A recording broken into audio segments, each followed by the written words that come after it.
How to tag someone on Instagram story without it showing. In this video, I will show you a way on how you can post an Instagram story and tag someone but without the name tag in it. This should be a quick video since it is easy, so if it helps you, make sure to leave a like and subscribe. And if you have any questions or suggestions, leave a comment down below. So let's jump straight into the video.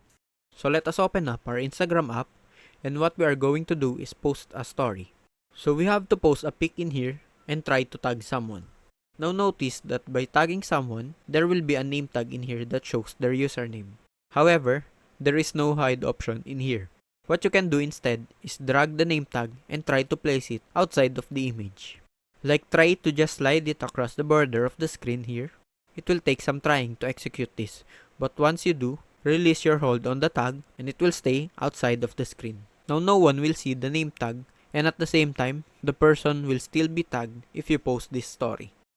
So I hope this video helps you. If you have any questions or suggestions, leave a comment down below. And don't forget to leave a like, share, and subscribe to my channel. Thank you guys!